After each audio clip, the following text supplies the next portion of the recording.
you're watching The Buck Stops Here and I'm Barkha Dutt. On the program this evening, a strong, clear message from the Prime Minister on religious tolerance and religious freedom. Will this silence his critics, and is he taking on the Sangh Parivar? That will be a big debate on the program tonight. But first, let's listen in to what Prime Minister Modi had to say.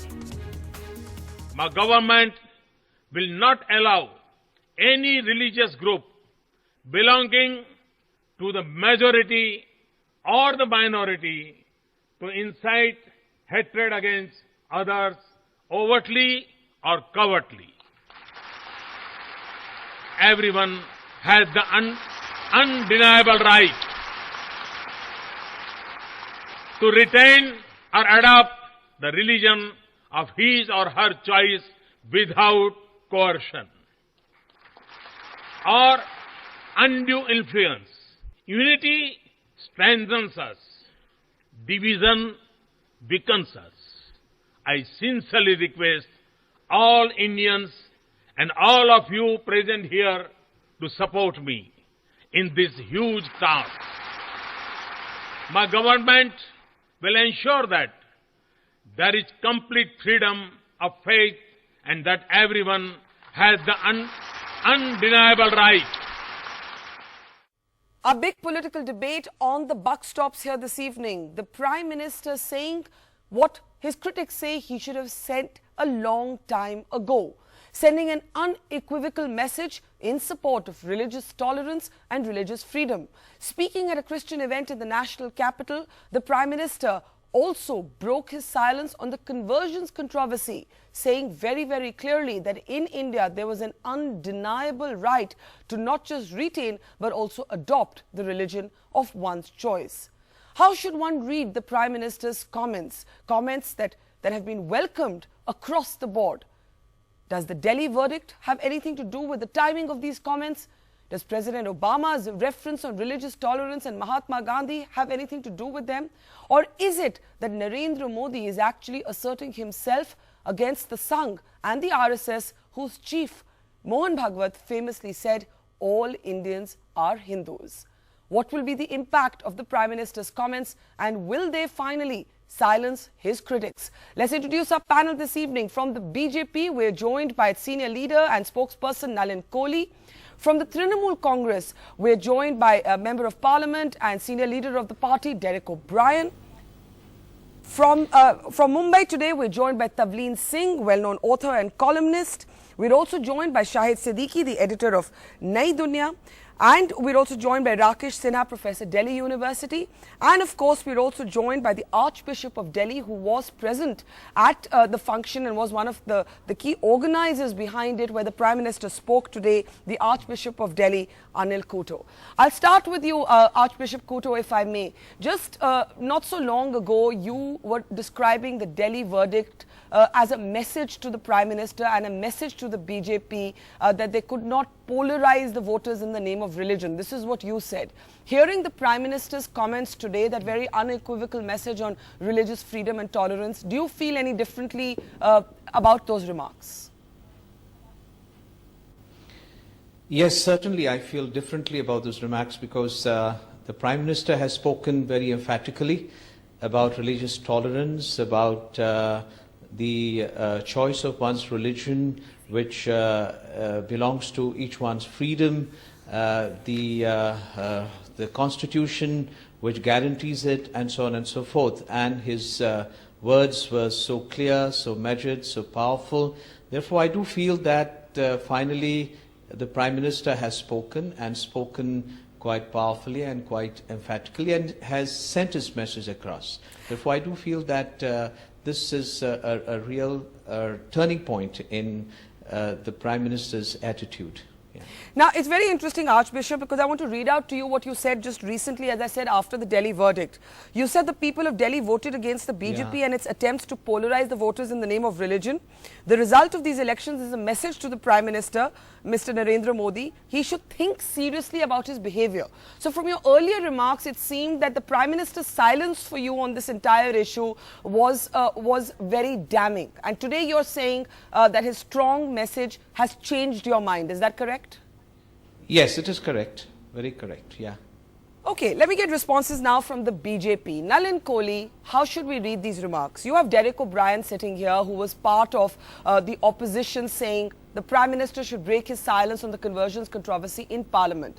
At that time, the Prime Minister chose to remain silent. Now you will have people, while welcoming his remarks, wondering about the timing. Is it to do with the Delhi debacle? Is it to do with Obama's comments? How should we read the timing, Nalin? Well, with regard to the timing, honestly speaking, yes, a question arises, but the conclusion that's being drawn is incorrect. The Prime Minister has spoken about this on 15th August, maybe not in the same words, but the same intent. He's spoken about it earlier. Today, because it involved religious leaders also, perhaps that's why the timing becomes important and it comes more in focus. No, but when when you say he's spoken about it earlier, I do not remember him actually taking a position on this entire so-called Ghar Wapsi controversy. No, did he take it today also? He spoke about a moratorium on communalism for 10 years. Yes, in his Independence Day speech. So, I mean, if you would be, I'd be happy to flag each one of the ones at the past. He has spoken about the Constitution being the only book, religious text, if at all, if you want to call it that way, of the government. So the Prime Minister's message, what we face is that the government speaks for the policy for Indians. It doesn't speak on the basis of religion. It speaks about equality of every Indian, and that's what the Constitution says, and that's what the Prime Minister of India is reiterating again.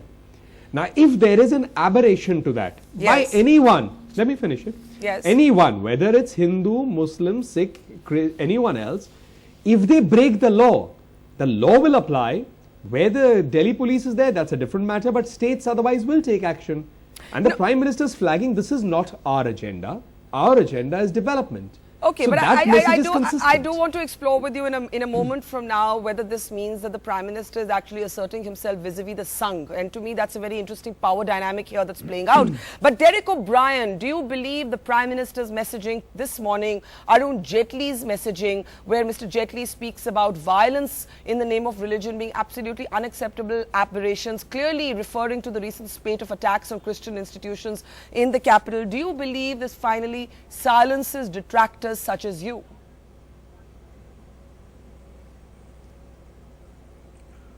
Well, Barkha, I just want to make a few quick points. Firstly, throughout the Rajya Sabha, I would urge all your viewers of this program to read the Rajya Sabha proceedings through November, the church burning on the 1st of December, and right up till the 3rd week of December when the Parliament was adjourned sine die. All political parties, the Trinamool Congress, the DMK, the JDU, the SP, the BSP, the NCP, across the board, we were most reasonable because after those Sadhvi's remarks, we first said we wanted an apology, then we brought it down, we wanted a resolution, a non-voting resolution. But that was then. It down, we said that was then, that was then. Talk about today, talk about today. Prime Minister to remove the leucoplast.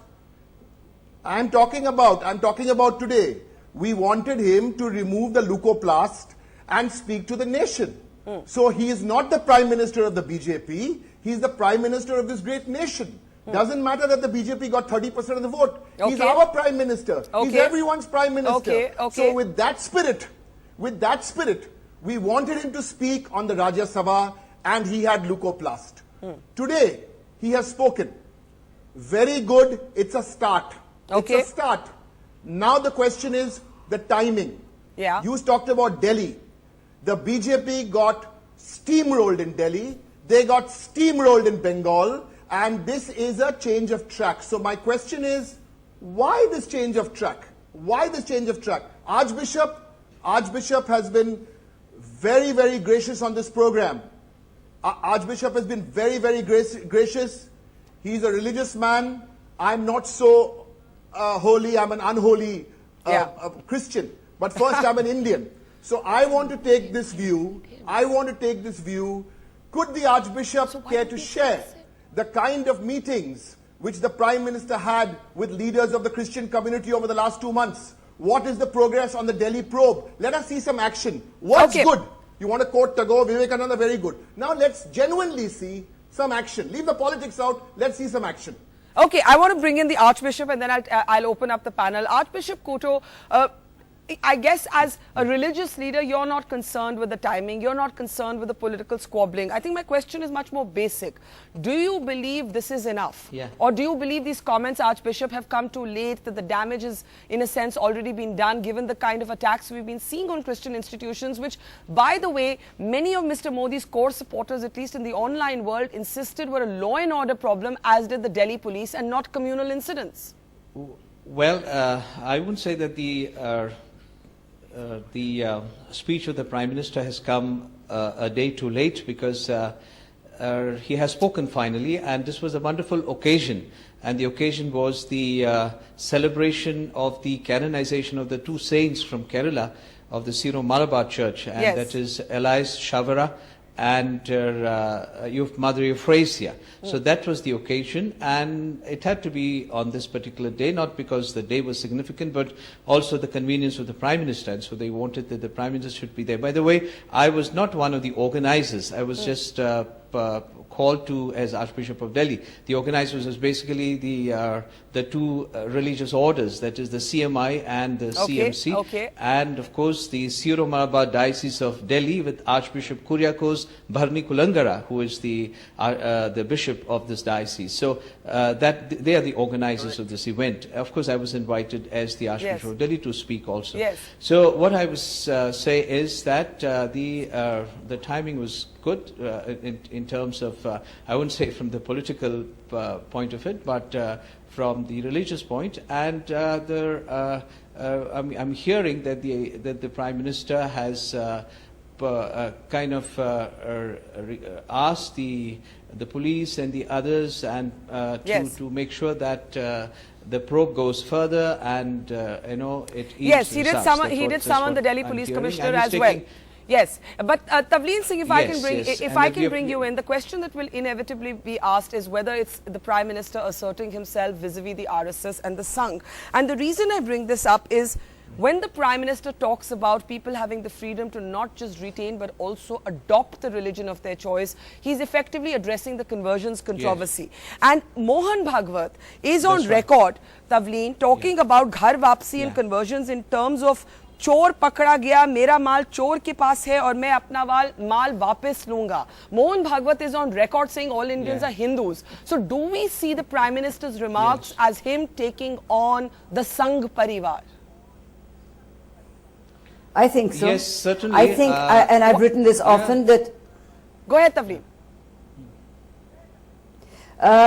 I've been writing right from the start of this government's term that the RSS has ridden in on the back of Mr. Modi. I don't believe in this great conspiracy theory that under the cover of Sabka Saath, Sabka Vikas, there was always Hindutva. I don't believe that the election was won for religious reasons. I think that if the Prime Minister had talked about temples and mosques, he would not have got a full majority. But the RSS, which was virtually defunct in my view before this election, has crawled out of the woodwork and climbed on the back of the government and behaved appallingly, and behaved like a kind of a silly little, organization. And we're talking, look at the backdrop we're talking against. India is almost the only country where we don't notice what's going on with ISIL. Yeah. It doesn't make the front pages of our newspapers. Yeah. Right? Yeah. So the fact is that if the Prime Minister is fair, because it's a very dangerous time, there is terrible Islamic fundamentalism going on all over the world. Yes. And we don't want to be infected by it. Yeah. And so he has to stick to saying anybody who does any of this nonsense straight into jail, whether you're Mohan Bhagwat or Asaduddin Owaisi. Okay, that's We have to very be bluntly sure. said. That's very bluntly said. And I want Nalin and Rakesh Sinha to come in on this. Nalin, to you first. Is the Prime Minister standing up today and contradicting the RSS chief? If he is sending an unequivocal message that has to include the kind of comments we've seen from the RSS chief? Parka, I find that a very funny question. Why? I'll tell you why. Why? That's I'm at the telling you, heart of I'm this telling you. debate. No, That I'm coming to it. question is at the heart of this debate. Of course, but you are entitled to ask your question as I am entitled to try and make an answer. So let's go one by one. The Prime Minister's agenda is what? As the Prime Minister of India, to govern India, put in policies for the benefit of every Indian, and to speak about the policies that he would take forward as the Prime Minister of the country. Yes. The Prime Minister is not expected to be looking at how organizations outside the government will function if they are not breaking the law. So therefore, if I take by your argument that he would be looking at the RSS and sending a message how it should run, then he should be looking at every other organization which is a non-governmental organization. It doesn't work like that. Let's go next. The RSS or any other organization is in its rights to follow their agenda as long as they do not break the law. Okay. 2, let's go to conversion. Yeah. Conversion, the stand of the Constitution in Article 25 is unequivocal. The Prime Minister speaks that this is what it is. Anyone can practice any faith. Anyone can change one's faith. There should be no coercion, no inducement, and he spoke about But that is already the law. Then why was there a Ghar Wapsi controversy? That is already the law. That's already the law. That's already the law. I think Derek is trying to come in. Last comment on Why didn't he say? Derek, Ghar Wapsi is done by anyone. It's not being done by Government of India.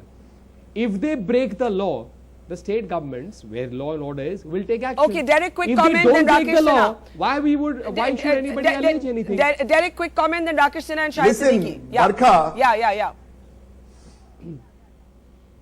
You know, Barkha, this is a great country where today Shivaratri, so many of my friends are fasting.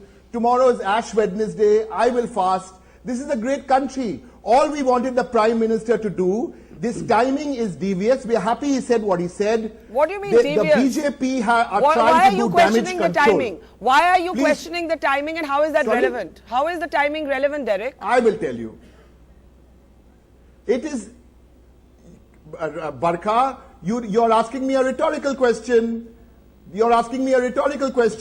Please look at the BJP campaign for the Delhi elections and how that was built up and who was given a chance to speak. And now 1 week after that, they've done a total, Congress used this term U-turn. These guys have done a total palti.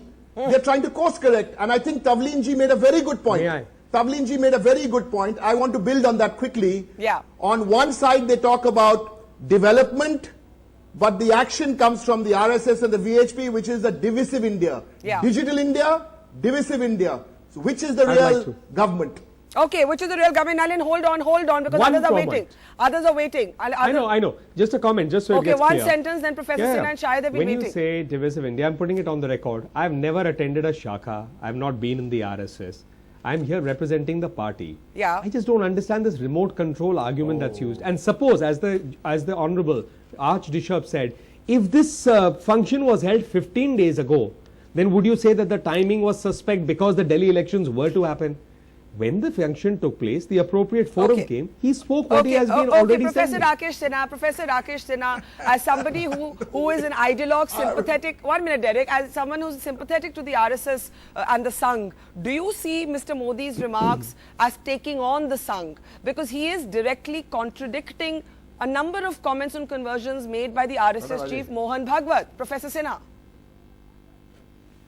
I think your question is based on the presumption that RSS believes in the violence.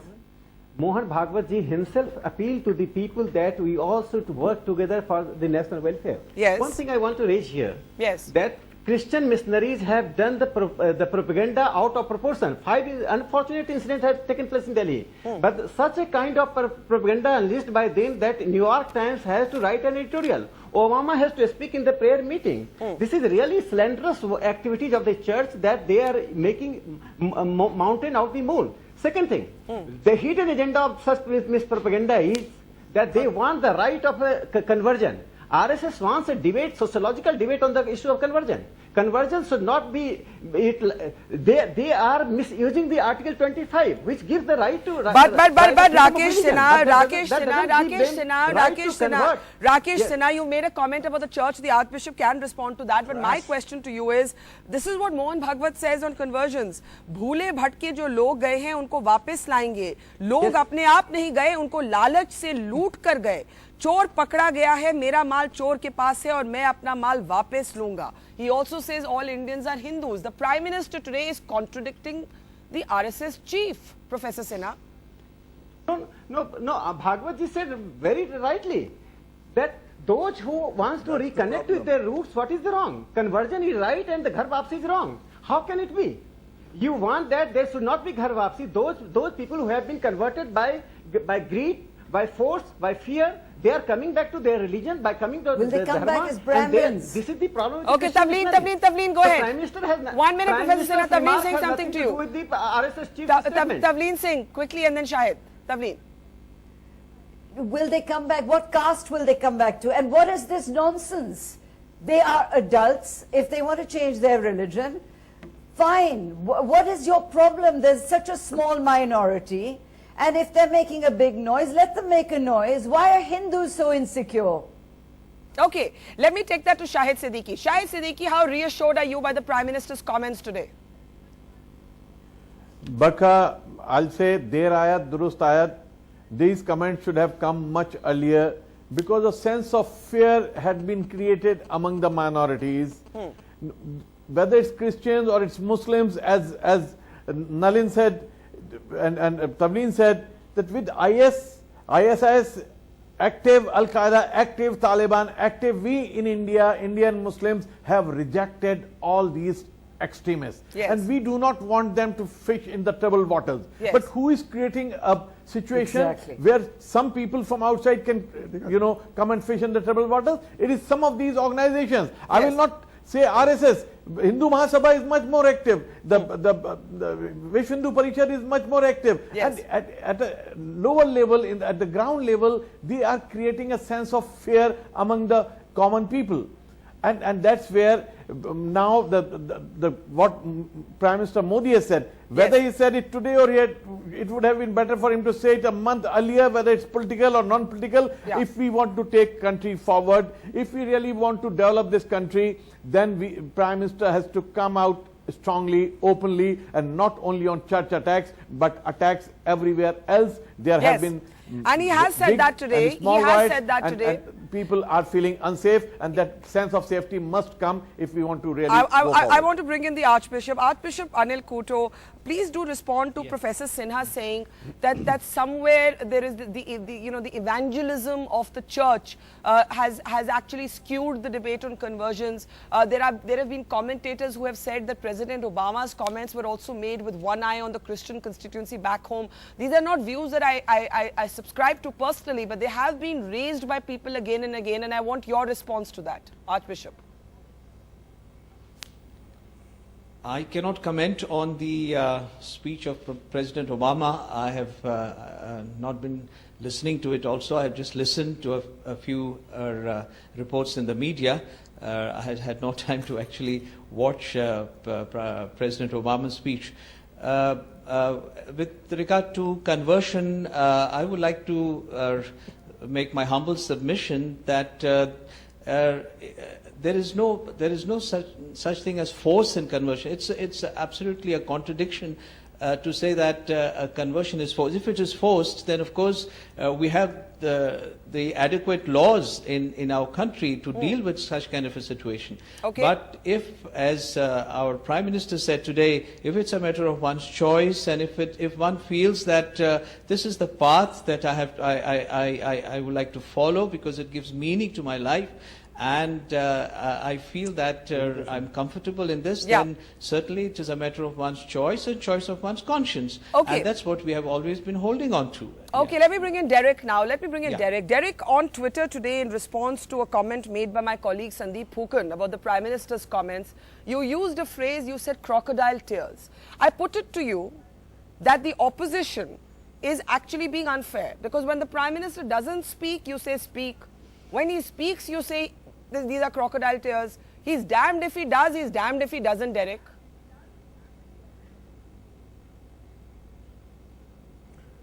Barkha, I want to make 3 quick points. As I said, we must know he's the Prime Minister of the country, so we have to give him that respect as the Prime Minister of the country. I have 3 points. Yeah. He has spoken today.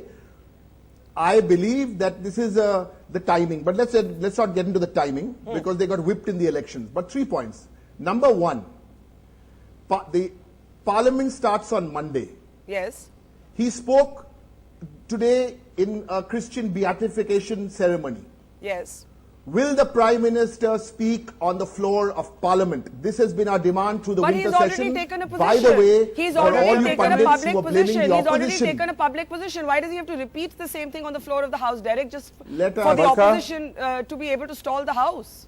It's an excuse for the opposition to stall the House. This is not about stalling the House. Then? This is not about stalling the House. How can you accuse of stalling the House? The Prime Minister was stalling the House. He should have spoken this in December. I'm saying he's This is spoken number now. one. Archbishop Kutu is there. Yes. Please let me give you 3 points. Yes. First is he needs to speak. He needs to, if he Barkha, wants to take this to the let's next also come level in. before the action, I given think many it's points. very Like to come reasonable.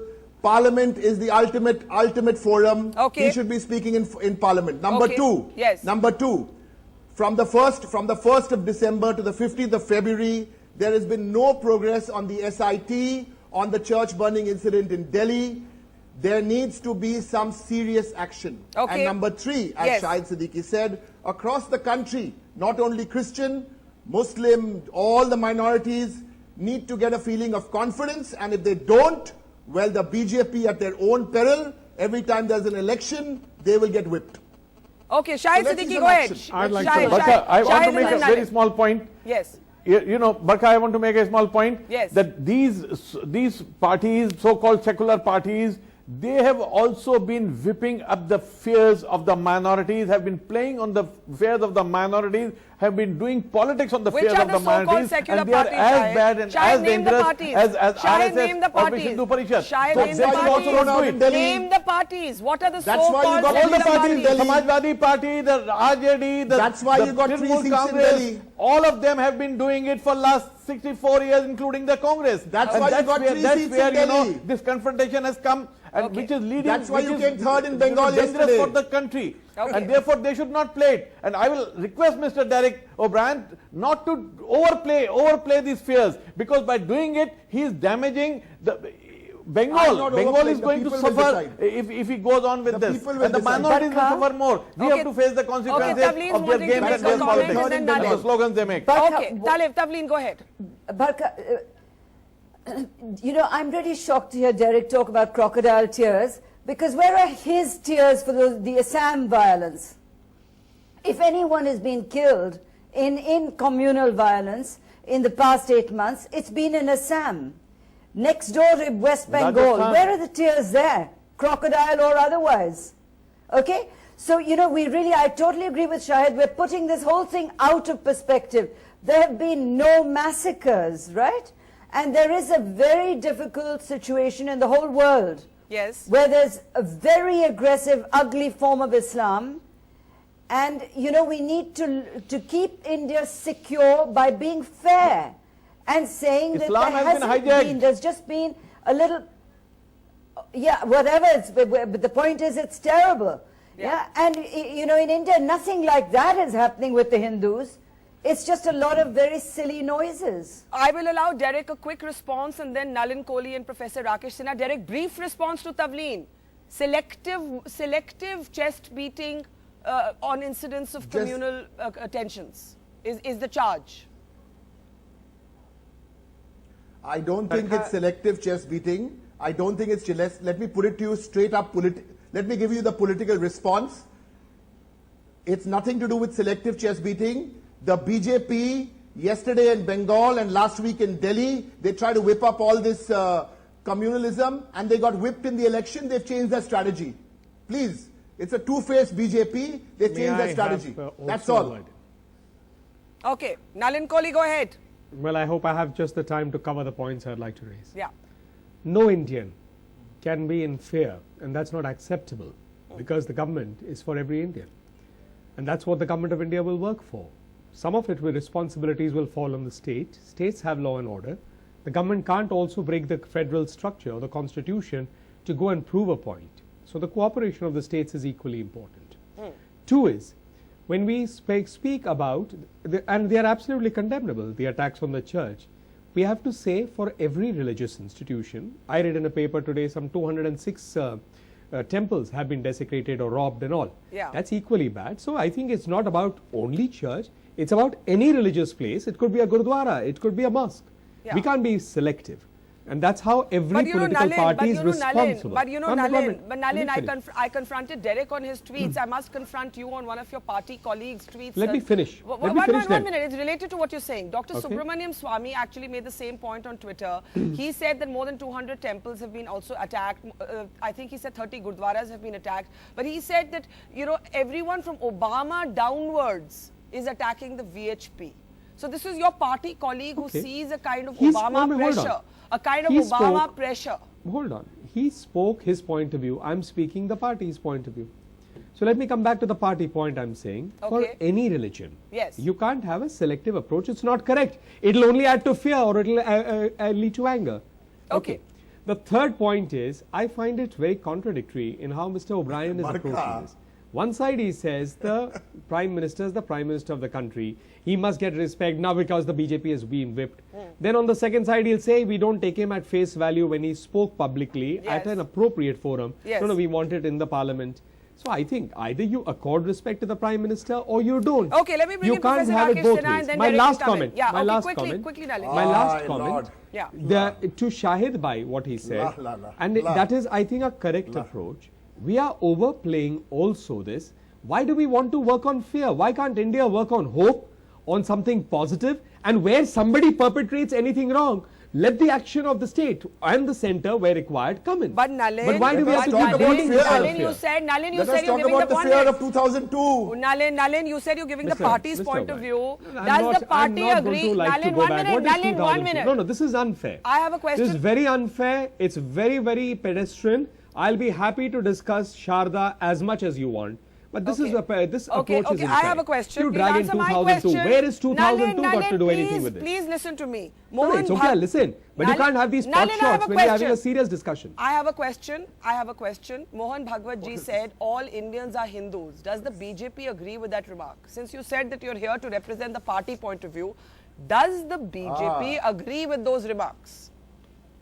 Tell us. As a principle, we do not comment on what Mohan Bhagwat ji says. Now let me explain the relationship between the RSS and the BJP so there's no confusion. Can you believe it?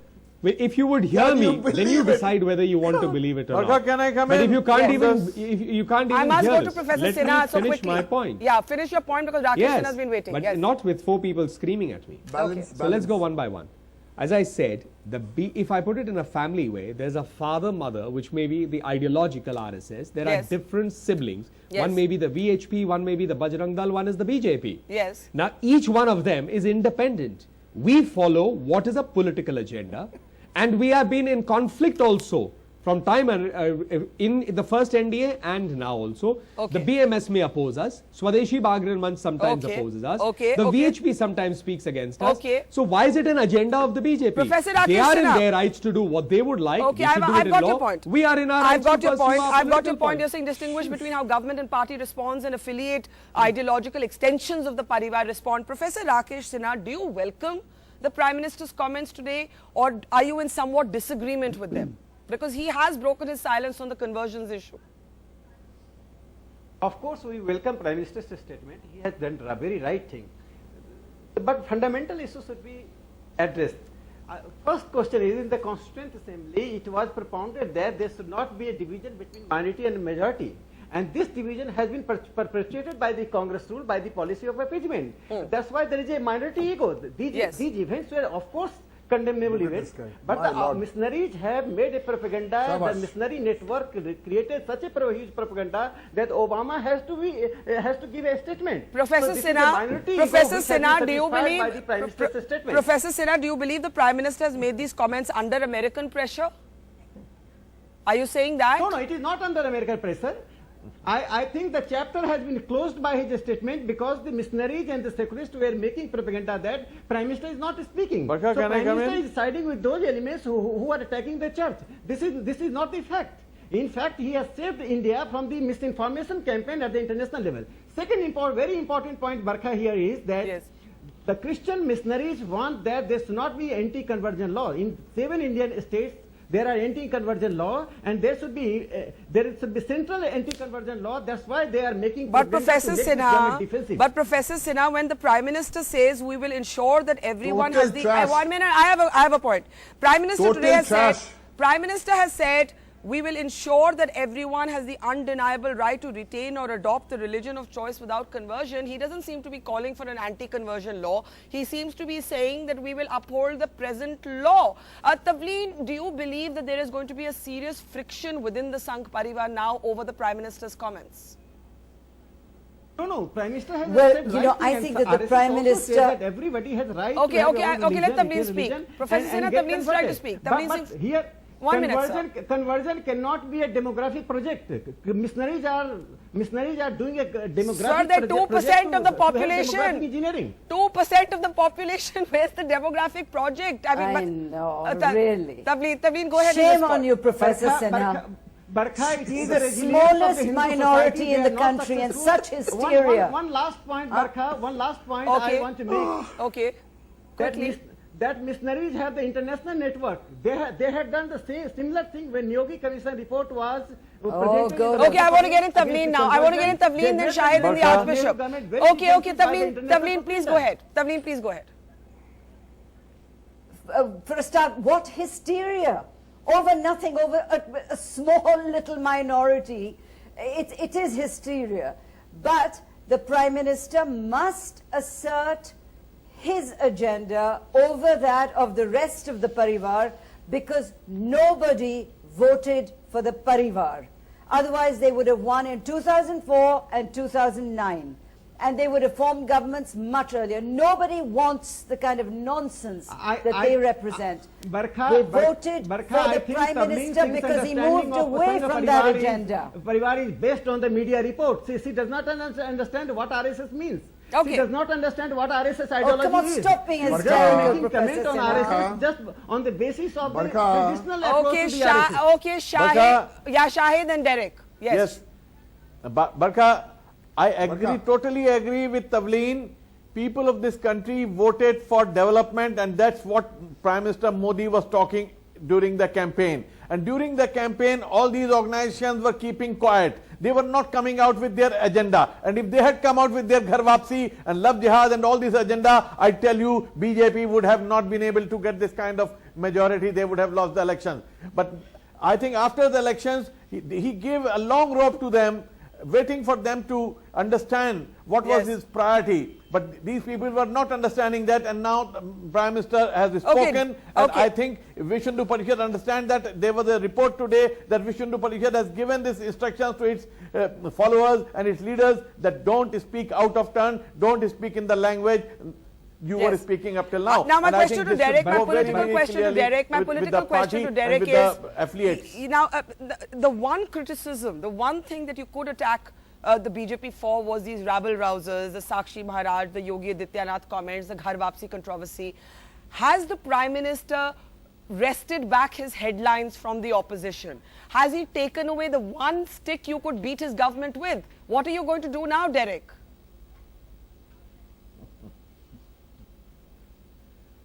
Please understand, Barkha, this very interesting debate you had today. Yes. This is an internal issue. Who is going to play the good cop and the bad cop between the BJP and the RSS and the VHP? Yes. We are observing. The nation is observing. Now this is the problem. This is the problem which they have to solve. He has to come and speak in parliament. There has to be some action. So this is an internal issue. The country is watching. This is a family problem. They have to solve their own family problem. So we are all watching. And for the sake of the country, we are hoping it will have a happy ending. But this is a family problem. He didn't speak because the results of Delhi, the recent results of Bengal and Tamil Nadu, the message is loud and clear. India forever is a happy secular nation. Don't mess with it. Now they've changed strategy. So good luck. Let's see what happens now in Parliament. Archbishop Koto, as somebody who was saying Narendra Modi should seriously think about his behavior after the Delhi verdict, how unequivocal, I thought he was pretty unequivocal, but how much more reassured do you and the community feel today? And do you agree with Derek that you'd want to hear the Prime Minister in Parliament as well? Or do you believe the last word has now been spoken on this conversions controversy? Certainly not. Prime Minister has spoken in a forum which was purely Christian, I would say, and in a very small little gathering at Vigyan Bhavan for this particular occasion. But as Derek is saying, Prime Minister being the Prime Minister, he should certainly speak up in the Parliament if this controversy is being raised again and again. Certainly what he has said to us today at Vigyan Bhavan, Prime Minister should certainly repeat it in Parliament. So, and once he repeats it in Parliament, then certainly it carries its weight, and that will be the message for the whole nation. Nalin Kohli, take that up. I reject it. You reject I'm saying it frankly, yes. Why? Because it's an unfortunate comment. While father may be coming from a perspective which is non-political, it will give political connotations to it. The reason being, the function may have been simple, a small function, but the message has gone out to the nation. We are not sitting here debating for nothing. It's because the message is to the nation. Whether the Prime Minister will speak in Parliament or not would have to be left to his prerogative. If a demand like that comes from a religious organization, it will create more problems. What it do will you be mean by seen. that? I'm saying Why will it bluntly, create problems? I'll tell you why. He's entitled to his point of view. The Archbishop is entitled to his point of view. Let me finish. Yeah. Let me finish. I'll tell Okay. you why. Yes. Because they are not political. They don't desire to be political. Yes. But when he says they should address it in Parliament, it would be seen that he is pandering to the political demands of other I must allow the political Archbishop to. parties. I must allow That's the why. Archbishop to That briefly is- interject. that there. is why it's the Archbishop, Prime are you Minister's thing. politicizing as a religious leader, as Nalin Kohli is saying? I said it will be Not- perceived. not- no, no, I no, didn't I'm say not- he is. Okay. I said it is Let's being allow perceived. him a brief We have to be rebuttal and then we clear have about to the end. words I've used. Archbishop, please go ahead.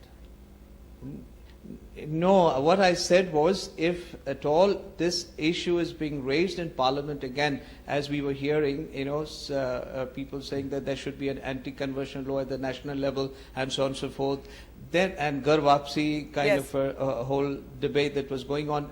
That's where we wanted that the Prime Minister should assert himself in Parliament. So what I'm saying is, if at all this issue is brought up again in Parliament, I'll answer the that. Prime Minister should definitely make himself Okay, I'm heard out of time. I'm and- giving Tavleen and the put last to word. rest the controversy. Tavleen Singh, last word to you. Well, I think that the Prime Minister, as I said, must show that he is the Prime Minister and that Mohan Bhagwat has no business to try to overtake an agenda that people did not, that people voted for. They did not vote for the RSS. They would not have voted for the BJP if Mohan Bhagwat had shown his face during the election campaign. Okay, we leave it there. This debate will continue. I have a feeling it will spill over onto Parliament session as well. But this has been the most unequivocal message yet from the government, from the Prime Minister on religious freedom and tolerance. We leave it there. Archbishop Kuto, Nalin Kohli, Derek O'Brien, Tavleen Singh, Professor Rakesh Sinha and Shahid Siddiqui. Thank you so much for joining us on the Buck Stops. We're taking a quick break. On the other side, on the Buck Stops here, as swine flu deaths in India rise to nearly 600, why isn't there one fixed rate to just get a swine flu test? That's coming up on the other side.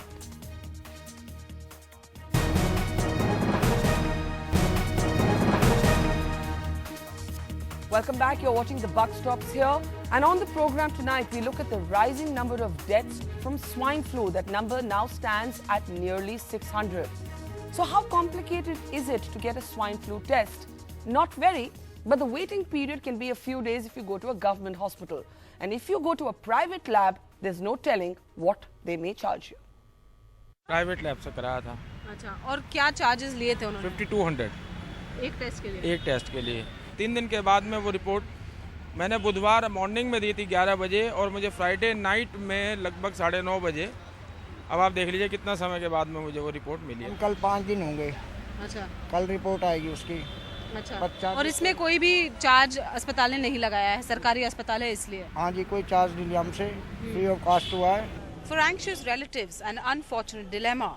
They have to wait either 5 days to get the result of a swine flu test conducted free of cost at a government hospital or pay upwards of 3,000 rupees for a quicker diagnosis at a private lab. That wait could even cost a life. With over 1,400 positive cases of the H1N1 virus in the capital, the number of people who want to get tested has spiraled, adding to the pressure on the testing labs. In private labs, you may have to pay anywhere between 3,000 and 9,000 rupees for a test, hoping for an accurate and quick result. I'm doing about 30 to 40 patients a day and I'm giving the reports the same day. So my turnaround time is very fast. I would rather prefer doing less number of tests at a higher cost than doing large number of tests at a lower cost? The chances of error can be higher. The Delhi government has assured that there is more than adequate stock of medicines and no need to panic. The central government has directed all state governments to ensure that private labs do not fleece patients, and the Delhi government has also said it will look into complaints of overcharging.